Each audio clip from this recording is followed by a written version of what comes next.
Oi galera, eu sou o Everton, estudante de biomedicina, e hoje eu vou falar sobre o estresse. Primeiro eu vou começar aqui o que é o estresse. Ele é uma resposta fisiológica e psicológica a uma situação que é percebida como ameaçadora e desafiadora. Algo que se torna uma ameaça para a gente ou um desafio para a gente se torna estressante. E aí os tipos de estresse é agudo, crônico e traumático. Causas de estresse são fatores internos, como ansiedade, medo e expectativas. E causas externas, como trabalho, finanças, relacionamento, estudos e outros eventos. Aqui eu vou colocar alguns sintomas físicos: dor de cabeça, muscular, problemas digestivos e fadiga. Emocionais tem ansiedade, irritabilidade, tristeza e falta de motivação. E comportamentais, mudanças no apetite e problemas no sono e uso de substâncias. O que acontece? Como ele acontece no nosso cérebro? Ele estimula o hipotálamo a liberar o CRH, um hormônio, que ele vai se ligar aos receptores da hipófise e vai liberar o adrenocorticotropina. E aí a adrenocorticotropina vai se ligar aos receptores da suprarrenal, tá em cima dos rins, por isso que é suprarrenal, e vai liberar o cortisol na corrente sanguínea. A resposta estressante pode tanto liberar adrenalina pelo sistema nervoso central. Ele libera adrenalina, o nosso sistema nervoso central simpático libera da suprarrenal adrenalina, ou não, e libera o cortisol pelo hipotálamo, que vai se ligar à hipófise, que vai se ligar à suprarrenal, liberando o cortisol na corrente sanguínea. E aí o cortisol que é o problema. Ele, na verdade, o cortisol, ele é essencial para nós. Ele é preciso, ele regula a frequência cardíaca, regula a pressão. Sem ser muito, ele ajuda ali no metabolismo, de metabolizar proteínas, carboidrato, e nos manter alerta, né? Principalmente no ciclo circadiano, que o ciclo circadiano ele aciona a melatonina à noite, no escuro. A melatonina aciona para nos dar sono, e quando nós acorda com a claridade, libera cortisol para nos manter alerta. Então ele vai nos manter alerta e preparado para o dia a dia. Então ele é essencial, só que o que acontece? O excesso dele que é prejudicial. Porque o excesso dele, por exemplo, no cérebro, o que ele faz? Ele aciona células de defesa no cérebro, microglias e citocinas. Essas células são importantes para nos defender de algum invasor, por exemplo, bactéria, uma inflamação ali no cérebro. Mas ali não vai ser inflamação, não vai ser bactéria nem nada, vai ser o excesso de cortisol. E aí ele vai fazer uma armadilha. Elas são fagocíticas, elas fazem fagocitose, as microglias e citocinas. Elas vão englobar, só que elas vão englobar os neurônios, porque ali é uma armadilha, não tem inflamação, não tem nada. Então ela vai englobar neurônios e vai prejudicar a integridade dos neurônios. E com isso ele prejudica os principais partes do nosso cérebro responsável por armazenar memória, concentração, que são o córtex pré-frontal, as amígdalas da lateral e o hipocampo.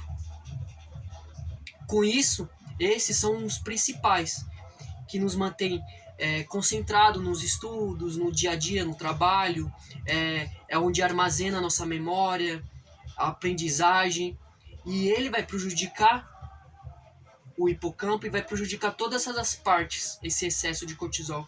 E essa armadilha que ele fez, com isso, ele acionou essas células fagocitando e prejudicando a integridade dos neurônios. Também, além de prejudicar, ele vai causar uma neuroinflamação, consequentemente, fazendo isso. E mais para frente pode o que? Ocasionar mal de Alzheimer, Parkinson. E além disso, de prejudicar, ele impede que aconteça a neurogênese, que é a renovação dos neurônios. Além de ele prejudicar os neurônios, ele impede que aconteça a renovação deles. Então, futuramente, grandes riscos de mal de Alzheimer, de Parkinson, pode ser por causa de excesso de estresse crônico. Um estresse repetitivo, todo dia, intenso, todos os dias. O agudo, ele é intenso naquele momento. Quando você briga com alguém, você briga com a pessoa naquele momento, depois logo o nosso organismo se estabiliza de novo. Agora, aquele estresse que é repetidamente todos os dias, esse que aumenta demais. Traumático. Esse estresse pós-traumático é quando a pessoa sofre alguma violência, algum abuso, uma perda de um ente querido, causa esse estresse pós-traumático também, que ele é muito complicado também. E acaba dando muitos transtornos psicológicos também. Vamos lá, efeitos do estresse. O estresse libera a adrenalina, que eu falei, e o cortisol, que causa constrição também nas vias respiratórias. E pode agravar condições como asma. A constrição é a diminuição no diâmetro das nossas vias respiratórias. Por exemplo, na traqueia. Na traqueia nem tanto, porque a traqueia ela tem uma proteção muito grande para não ter diminuição. Mas nos nossos brônquios, bronquiolos e vias nasais, pode acontecer o fechamento do diâmetro das vias, vai diminuir e vai atrapalhar essa passagem do ar. Num caso de uma pessoa que já tem asma, que já tem uma inflamação, uma predisposição para ter a constrição, agrava muito, se agrava demais. Aumentar a frequência cardíaca, força a contração do coração e dilatação dos vasos sanguíneos, que irrigam o músculo, elevando a pressão arterial. Quanto mais você dilata a artéria, mais você vai elevar a pressão. É que nem quando você liga a mangueira de água para lavar seu quintal. Se você apertar aquela mangueira, aquela pressão aumenta. Os nossos vasos sanguíneos é assim. Se a mangueira ali estiver normal e o sangue estiver fluindo normal, é tranquilo. Mas se diminui, ele aumenta essa pressão. No caso, se diminuir, ele vai aumentar essa pressão arterial e vai forçar demais o coração, vai impactar muito o coração. O aumento do cortisol diminui a produção de testosterona, que impacta no desejo sexual, na fertilidade e causa disfunção erétil. Ele afeta a qualidade dos espermatozoides. Uma coisa também que ele faz. Ele afeta o ciclo menstrual, alterando os níveis dos hormônios que regulam o ciclo menstrual, causando cólicas e mais dor. Outra coisa que ele faz também, né? Ele impacta a motilidade intestinal, provocando diarreia ou constipação, que enfraquece a barreira intestinal e permitindo as bactérias entrem no corpo. Ele desregula, né, o intestino, né? Muito estresse, esse cortisol, esse excesso de cortisol pode desregular o intestino, fazendo com que ele não trabalhe muito bem. Tanto liberando demais, quanto prendendo. E com isso, ele pode prejudicar as defesas, né, as bactérias benéficas que tem lá, que são as barreiras de defesa lá do intestino, permitindo que entre as ruins, causando algumas doenças lá, né? Que o intestino ele é importantíssimo para a absorção dos nutrientes. Vamos lá, desequilíbrio da microbiota pode afetar a produção de neurotransmissores que podem impactar no humor. Aqui o que acontece? Muitas vitaminas são importantes para estimular neurotransmissores, tipo da serotonina, que é o hormônio da felicidade. A serotonina, o hormônio da felicidade, ela está muito ligada ao intestino. Isso quer dizer que o quê? Ela está muito ligada ao que nós comemos, a nossa alimentação. Isso quer dizer que a nossa alimentação faz muito parte do nosso humor. Então o o nosso humor, a nossa felicidade está muito ligada muito à alimentação, à vitamina. E uma das vitaminas que são importantes para estimular a serotonina é a B6, a B7, B9, os efeitos também no sistema imunológico, afetando ali que o sistema imunológico está ligado às nossas defesas do nosso corpo. Ele vai desregular essas defesas que nós temos no nosso corpo. Por isso que ele pode prejudicar tantas coisas, né? Coração. Ele também, o excesso de cortisol, ele aumenta a glicose no nosso sangue, também podendo aí ocasionar aí, de repente, uma hiperglicemia aí. E aí, como reduzir o estresse, né? Eu coloquei aqui para pelo menos alguma forma de poder reduzir esse excesso de cortisol que prejudica tanto o nosso organismo. Exercício regular, tentar fazer exercícios regulares é importante porque ele vai estimular neurotransmissores do bem-estar. E serotonina, dopamina, que são hormônios aí que nos traz bem-estar e bom humor, para combater esse estresse e impedir que fique estimulando esse estresse.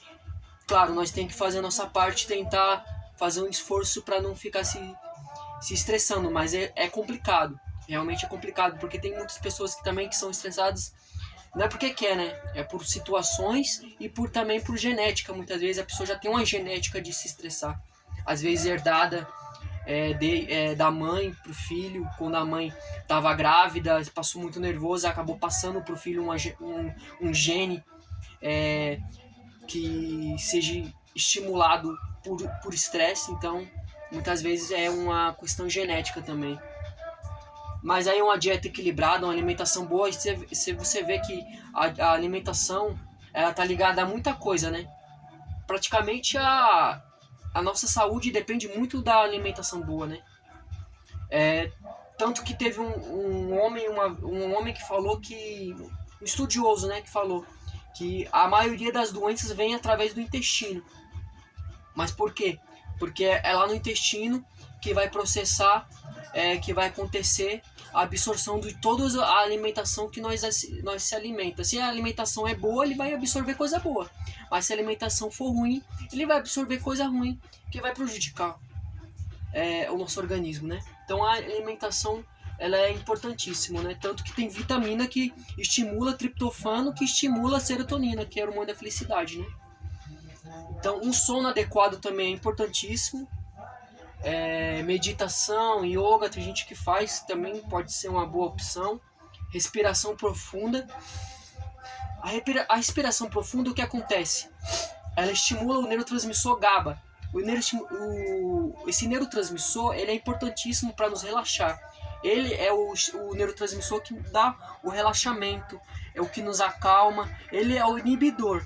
Ele é o neurotransmissor inibidor. E é ele que faz esse relaxamento. Ele inibe todos esses hormônios que nos acelera, ele inibe. Então ele vai dar esse relaxamento, essa calma. E a respiração profunda estimula ele. Priorizar tarefas, buscar apoio quando preciso.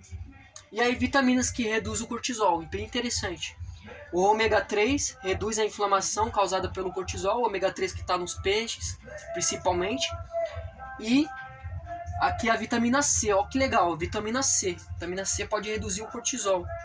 Uma boa dica aí. Além da vitamina C ser rica em colágeno, né, que ele é importantíssimo, o colágeno para o nosso tecido ósseo.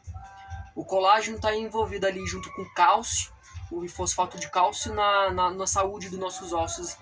E o colágeno está na saúde da nossa pele, cartilagem, cabelo, unha, tudo tem um colágeno ali, né? Uma proteína importantíssima, né?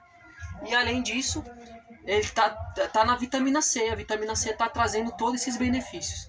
Então é isso, gente. Espero que vocês gostem aí.